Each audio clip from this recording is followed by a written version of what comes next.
I like this beginning. Hey, welcome to Beyond Life Podcast. I am your host, Howard. And Beyond Life Podcast, if you haven't heard it before, it is... All right, let me turn the music down a little bit. Or actually just turn it off. Oh, there we go. Beyond Life Podcast is a paranormal ghost hunting. We're going to take a look at some monsters and some urban legends and stuff like that. Just a paranormal show. And I'm your host, Howard. And I did bring you to a pilot episode last week. I'm not dead set on the day that we're going to be dropping this.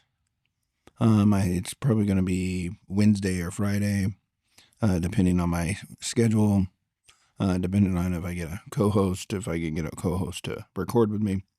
But last week we did the Crescent Hotel, and we did two ghost hunting teams that went in there and they had very, very different results from one team to the next. But this week we're going to be doing the Allen House, which is in Montesino, Arkansas, Lower Delta.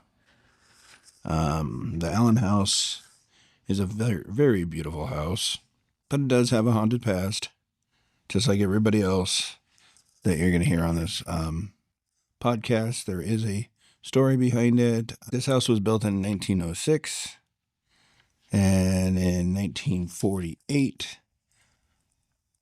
Joe Lee Allen, which is the father, they lost a daughter. She committed suicide. It had something to do with she was having an affair with a married man, and the married man did not want to leave his wife for her, so she committed suicide and died. The sources say, the owners of the house now says that they could sometimes see her in the house or see somebody in the house. They're just assuming it's her. They also see doppelgangers. They see their family, duplicates of their family, hearing about. Doppelgangers is spirit or something that takes the shape or form of someone that you know, or yourself. It is said that if you open the door and you see yourself standing at you and it's a doppelganger, bad things are about to happen to you, which is, I don't know, scary, but that's why we're talking about it.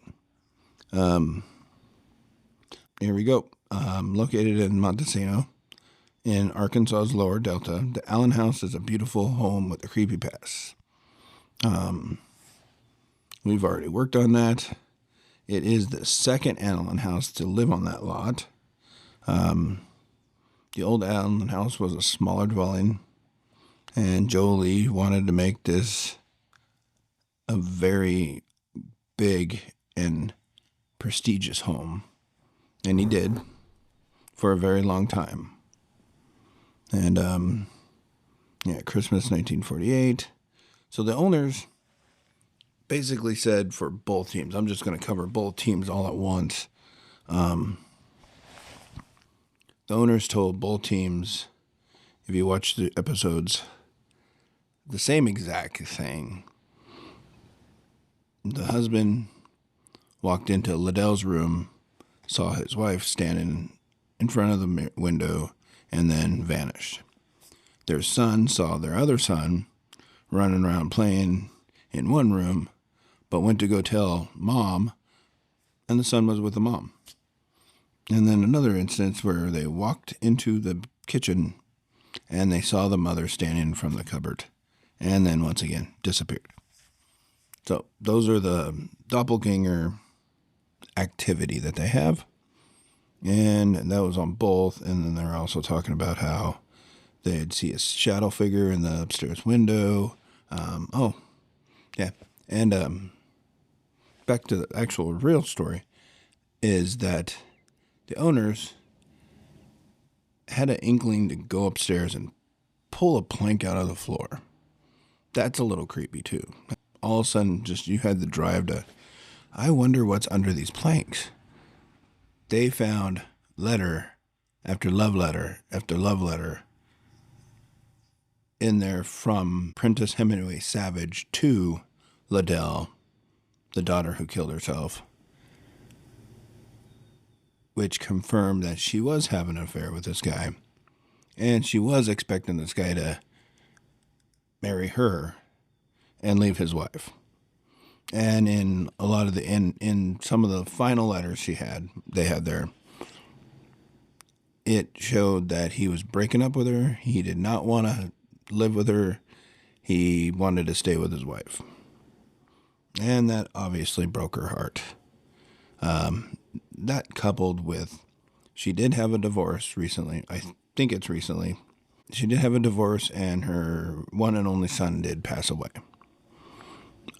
So who knows, between all that stuff, it just pushed her over the edge, so she killed herself. And now her spirit haunts this house. So I have 2 teams this time as well. Ghost Hunters, the GOAT, the original. And then I have Ghost Brothers.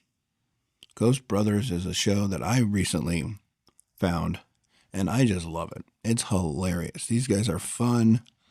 They have fun with the investigation. They have fun with just each other. They're a little quirky with some of the things that they do, but they do a good job. When they do the serious part, they do get results. And it's just a fun show to watch. So we're going to cover their investigation first. Okay, so the Ghost Brothers start out wanting to go to the attic where they found the letters. And where actually someone did see at one point somebody standing in the window of the attic, in the attic. So their first try to the attic was with just a thermal camera or a night vision camera, and it's dark. They barely made it up the steps, and then they went right back down because it was just too dark. So, and it was just funny. They just made it for where they were just scaredy cats and didn't want to go up the steps. So they did return with a flashlight, I think. I think it was a flashlight. It could have been a phone. I don't know. Either way. So they're up there. They're reading the letters that this guy wrote to her. And they're reading it. They're reading them out loud to her. They're wanting her to respond. Nothing's really happening except for the third party, because there's 3 of them. Third party's watching on a video camera. And then right when they're doing that, right in their area, only in their area, it started dusting up. They're both sitting on the couches in this attic because there's some couches and furniture. They've both been sitting on the couches for a while. And then the dust started picking up on its own. Nobody's moving. Nobody's saying anything. It's just moving all around them. Just dust. And it is just dust, so you can just write it off as dust. But the weird thing is nobody's moving to stir up the dust. Something's stirring up the dust. And we can speculate who it could be, what it could be, something. So they're sitting on the couch, they're talking, they're reading, they're asking Liddell, they're straight up saying, Liddell, can you please sit down on the couch with us and enjoy these letters with us? So they're talking, and all of a sudden one of them felt something sit next to them, or it felt the change in pressure of the cushion next to him. You know how you're sitting on a couch, you definitely know when someone sits next to you. And it seemed like that's what he experienced somebody sitting next to him, but it wasn't anybody. You see it on camera. You'd see it just, yeah, it's just, there was nothing there. He jumped up. They got the hell out of there. That's the funny thing, is they wanted nothing to do with it.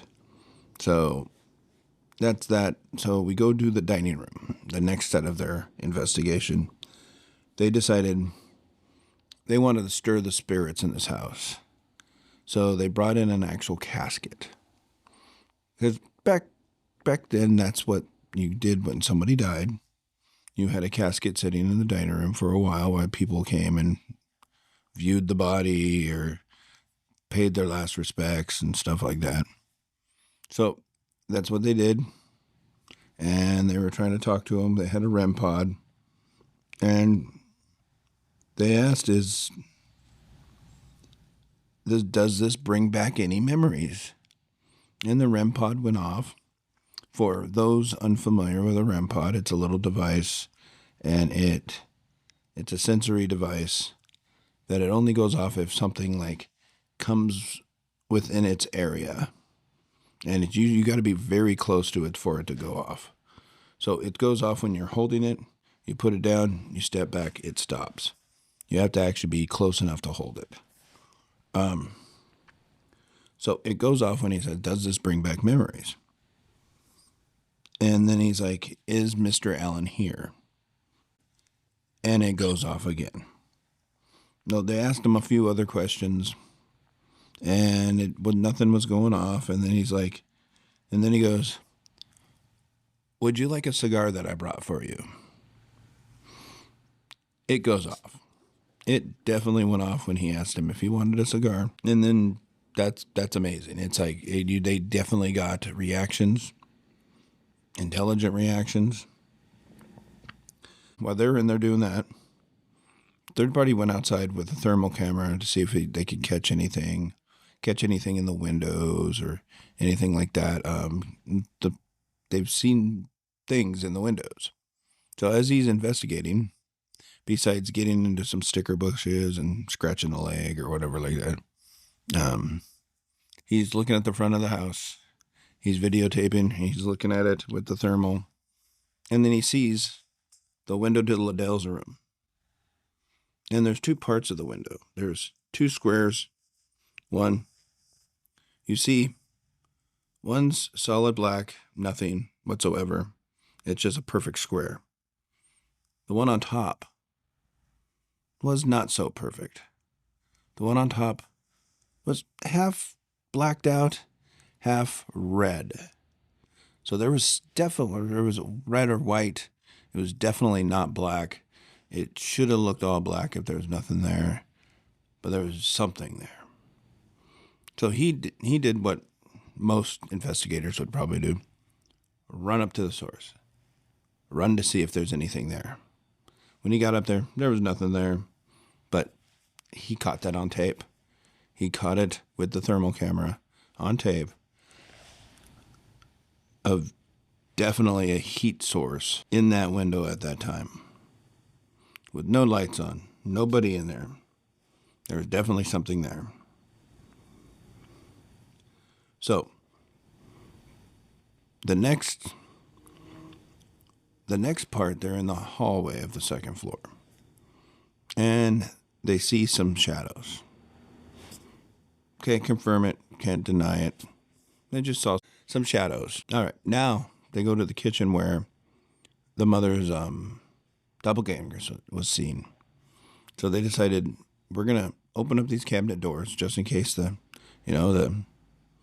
ghost or the entity or the doppelganger decides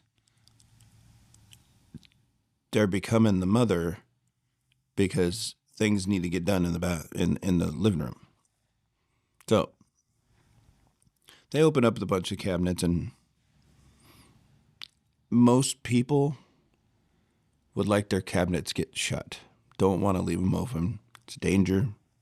Someone can get hurt. Because I'm exactly that way.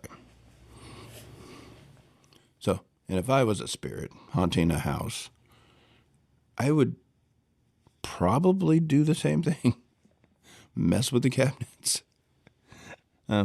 But so they left the cabinets open. There's a bathroom off the kitchen.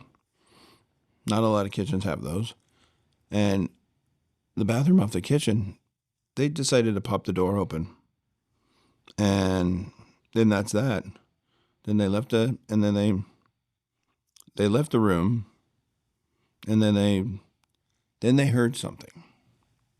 As they were confirming, they were talking with the team, all three was talking, and they heard something shut. They run in there, and the bathroom door is closed. They even opened the door. They checked to see if there could be a draft to push it shut. There was nothing that was coming out. And then at that point, they opened the door. Oh, they have a camera in the kitchen. So they went to the camera footage, and they straight up saw the door shut on its own. No help. Nobody there. And at that point, they says, the Ghost Brothers definitely considers this house haunted. And they're out of there. They left. Investigation's over. Show's over. So that was the Ghost Brothers. It is a very good show. I probably didn't explain it away. I can't get their jokes. I'm not a good jokester, so anyway. So here we go. If anybody wants to know, well, you know what? I'm going to tell you anyways. This is the definition of doppelganger. Doppelganger. Sometimes spelled, or whatever. It's a biological, unrelated lookalike or a double of a living person. In fiction and mythology, a doppelganger is often portrayed as a ghost or a paranormal phenomenon, and usually seen as a harbinger of bad luck. Other traditions and stories equate to a doppelganger with an evil twin. In modern times, the term is twin stranger and is occasionally used. So that's what a doppelganger is, and I'm tired. So, we're going to move on to the ghost hunters, but I think we're going to take a quick break.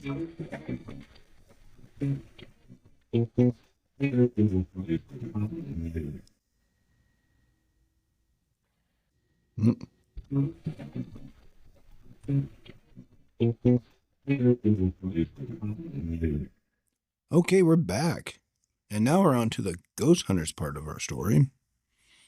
So, the ghost hunters, like I said, same thing. They went into this investigation, got the same words from the same people. Love letters found in the floorboards. They had shadow man and child on the second floor. We're going to start on the second floor where they heard footsteps, and there was two of them. One of them heard footsteps. One of them saw a shadow at the same exact time.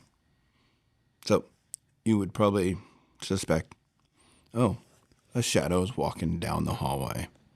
It's a coincidence, but it's actually a very good coincidence. So it's like a shadow man walking down the steps. You hear footsteps, you see the shadow, put two together. Yeah, it's kind of like a duh. Now, let's see. The next encounter was first floor. They're doing their investigation.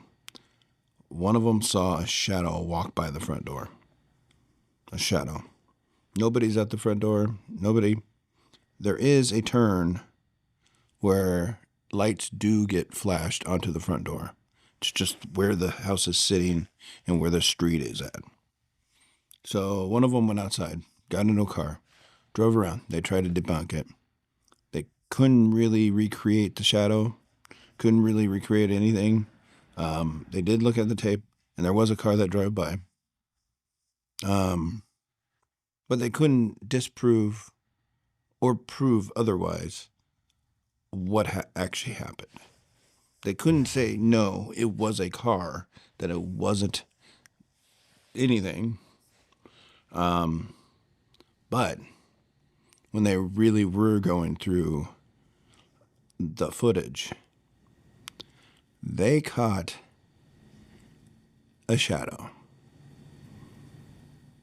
And there was a car also driving by at the exact same time. But the lights of the car, where it shined and where the shadow was, they had nothing to do with each other. So there was an actual shadow man, or shadow, that did walk across the front porch. And they actually did get that on tape. Crazy, right? So, shadow man on the porch. They proved that. Or they basically came with the solution of, we're going to count that up as an encounter. Now, in the attic, they put down some shadow detectors. They're these devices that if there is a shadow that rolls over them, they go off. Then they set up a REM pod. And with the REM pod, as soon as they set them up, before they could even do any investigation or any questions, they started going off. They went off, going off, buzzing, chirping. They had no idea. Then they're sitting there trying to figure it out with your own ear. You could actually hear it on the show of an exhale like crazy, right? Like you could hear it on the TV. It's loud. So at that point, with the REM pods, the shadows, and the exhale, they decided they were going to get ready to go. They caught enough. And when they were about to leave, the attic door shut. Let's actually open and shut. Open, click, right in front of their eyes. And that freaked them out. See the look on this guy's face. It's like, what's going on? And when that happened, shortly after that, they started smelling a rotten egg smell. And with that, the rotten egg smell, they even got somebody come up to smell too. And immediately they smelled sulfur, rotten eggs, which could mean a lot of crazy activity. There's a lot of stuff happening in this house. So now, in Liddell's bedroom, they're looking at some of the letters to Liddell, and they're talking. He was supposed to leave his wife for her, and he never did. So they're in the bedroom. They left a letter. They even wrote a letter to her. And then go back to the attic. Another thing, they're still saying it smells like it up there. So they're up in the attic. There's a rocking chair up there. They're rocking around, they're looking, and all of a sudden the rocking chair moves all by itself. So they're ready to cause this as an experience. Oh, rocking chair moving. Wow. Oh no. Walk by it. There's a couple of floorboards that are loose directly underneath the rocking chair, making the rocking chair move on its own. So they're back in Liddell's room, same two, and they're with their letters. And all of a sudden, they start hearing a click, click, click, click. Click, click. Then they go to the next room, and there is a typewriter there. Typewriters were commonly known to be used to write letters back and forth to people. So, and they pushed down on the buttons, and it made that clicking noise, which is interesting. In the dining room, they heard someone going into the bathroom, and then saw the light go on and then off. And when they went to the bathroom, they opened the door, and no one was in the bathroom. So that's the end of the episode. They tell the people what was going on, and that's that. So, is this house haunted? I would say yes. I mean, I'd say you definitely got haunting, especially around the love letters and Liddell. And there's something definitely going on there. So I say it got proved twice by two different teams, two different good teams. And, I like both of those shows. So, that being said, okay, now we're going to go on to the second part of our episode. And that's going to be the urban legend or monster, cryptid, whatever you want to call it. And today, I'm going to be covering a creature called the ENGKANTO. Not to be confused with the Disney ENGKANTO movie. This is different. This is a mythical environmental spirits that are said to have the ability to appear in human form.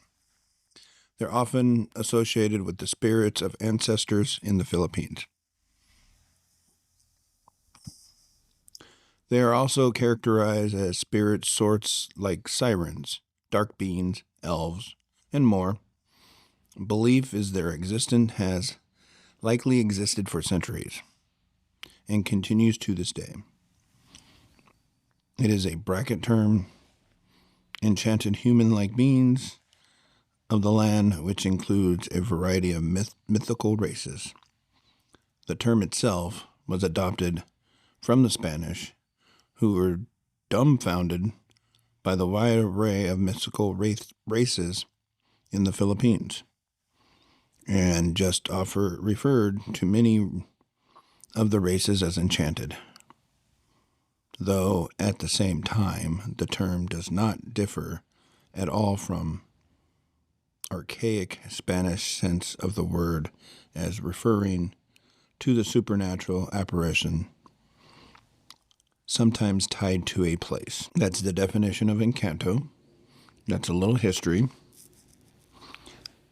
The appearance Encanto have many similarities to humans in that they age, and they appear to be male and female sexes, can suffer from illness, and indeed even die.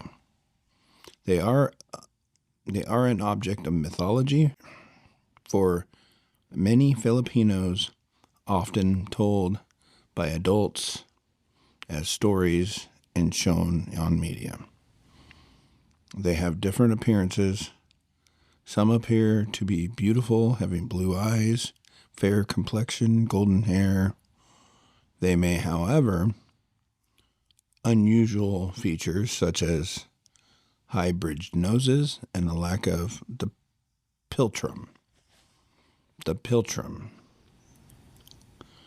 Not sure what that is. Might have to look that up sometime, but not going to do it now. Sorry. If you know what it is, good for you. They have a wide range of appearances, but one common fact is a different feeling or vibe than humans. The variants exhibit sexual dimorphism, such as Bogado spirits, which are separated into the female. You know what? I'm not going to read this anymore. They can take human shape. They look like humans, which I'm going to tell a story about the Encanto. Well, okay, let's go to capabilities real quick. Encantos are most commonly known for their extreme malignant effects or overwhelming influence of luck. The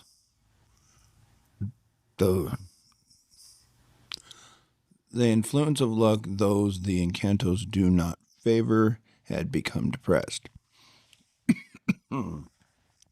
suffered from madness or even despair for days or months, possibly as a result of a human possession. They are also said to be capable of causing fevers, skin diseases, such as boils. These spirits also sometimes lead travelers astray in the forest, even kidnap them. This, however, is said to be avoiding by bringing in antine or a gym mat. A gym mat? Wow, they like gym mats. Okay, it's a piece of magical charm or amulet. Why can't they just say that in the first place? Bring in a piece of magical charm or an amulet that wards off evil spirits and prevents them from harming the welder. However, if they do favor someone, they are generous and capable of bringing power and riches to that person.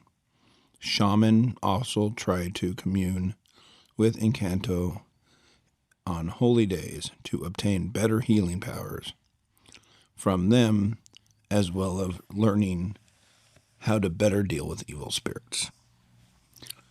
These things are frightening. They might kidnap you, talk you into kidnapping. I'm going to be telling a story here real quick. And it's a story about Encanto, about a little girl. And I'll get right that in. I'll pop that up real quick. All right, this is the story of Juliana and her Encanto, mythical environmental spirit, or suitor. That's what she thought. All right, let's just get right down to the thing. These people lived in a village of teachers where they can find lush vegetation. There are 7 Talesay trees around the school where the village is located, and according to village folks, there are entities living in those trees, which, to their description, are big places. They told the children in town not to go near those trees or they will disappear. So, one mid-afternoon, Juliana told me she was going to go get her laundry outside and wait for her so they can eat lunch when Mom arrives from school. I was sitting in the balcony, playing jackstones. At first, I watched Juliana get the laundries and then continue playing. Minutes later, I looked outside, wondering who was Julian talking to, as I see no one around. I watched Juliana for a moment, and I played with my jackstones. When Mom arrived from school and asked me, why am I staying up in the balcony when it's lunchtime, Mom asked for Juliana. I pointed outside in the clothesline. That was Juliana just around to get the laundry. As I was pointing outside, I noticed Juliana was not there anymore. So I stood up tiptoes. I was just 8 years old at the time, so I can see where Juliana is. I was shocked when I found Juliana sprawled out on the ground like a fallen log. I screamed and ran to my mom, panting, told my mom and what I saw. We ran to see if what has really happened to Juliana. Mom told me to call her co-teachers, neighbors, for help. I go to the neighborhood to ask for help, and 2 male teachers went immediately to our rescue. Mom asked them to lift Juliana and bring her inside the house. As they were about to lift her up, to their dismay, they could not lift her. So they asked two male teachers to come help them. Again, the four of them cannot lift Juliana, as she is very, very heavy, like a timber. They call all males to the village to help up. There are about 20 teachers, houses in the village, and all of them came to our house to help. As they lifted Juliana up to get her inside the house, she moaned and moved, and she became more heavier. As they got her inside, they put Juliana down on her bed. She suddenly rose up and pushed the men aside to the kitchen door. She murmured something. She became more and more stronger, and then the men could not pacify her as she was pushing them and throwing them. All who attempted to block her way. She ran to the front door, and she met my mom, and she told her that she is going to the place, pointing out to the big tassili trees near the high school department in front of our residence. She said her suitor's riding in a gold car and was waiting for her there. Mom and her co-teachers' eyes are wide open as she was saying it, and their suspicions were confirmed that there was an unearthly force that manipulated Juliana. That happened. What happened scattered throughout the town, folks, and one of their elders, the town told Mom to get quick doctor who's an expert on ENGKANTO. And ENGKANTO, according to folklore, is a mystical environmental spirit that has a human source. Okay. Mom did not waste her time and asked fellow to fetch the man who has historic knowledge on elemental and ENGKANTOs. The man in our house earlier this morning following the day, and checked on Julia's situation. She asked Mom to have a small bouquet for Juliana, but reminded her not to put salt on the food. Oh, small banquet bouquet. Oh, yeah. Have a small banquet for Julian, but reminded not to put any salt on the food. And they are going to prepare for the offering. The historic expert prepare 1 white chicken, eggs, wine, and some sweets, and offer it to the talise tree, where Julian has to meet with her suitor every day. Our house was full of visitors in nearby towns to visit and help Mom. Help Mom. Dad was sent to Manila by the school to pursue it on his message and more dead air time. Okay. Juliana still in bed sleeping from that day where she is found by me. One night, Juliana woke up and asked for food, and she was eating the offered food. She asked for salt. That was the time that she was back to herself, and the offering went for a month, and the hysterical, esoteric expert told Mom that he is going to take Juliana to the city to see if she can recover faster than staying in the town. Juliana recovered while staying in the city. She came back fully recovered. She narrated to Mom that while she was staying in the city, she and her suitor came to town and stayed in our house watching us kids. Playing the mom resting on the living room, Juliana told her suitor not to lift a hand on us, as we are nice people and take care of her while she was with us. Juliana told her mom that her suitor was a very handsome man. After such time, Julianne got married to a handsome, diligent, and nice man when she went back to her hometown. They have a very pretty daughter, and it looks very much like her. Okay. That's all of that story. Weird. So, good story. Good hunts. Hopefully this was a good podcast. I had a little trouble. So, hope you enjoyed. Hopefully we can get some more exciting cases in here. Maybe next time I'll cover Bigfoot. I know everybody wants to cover Bigfoot. So, everybody have a good evening, or afternoon, or even morning.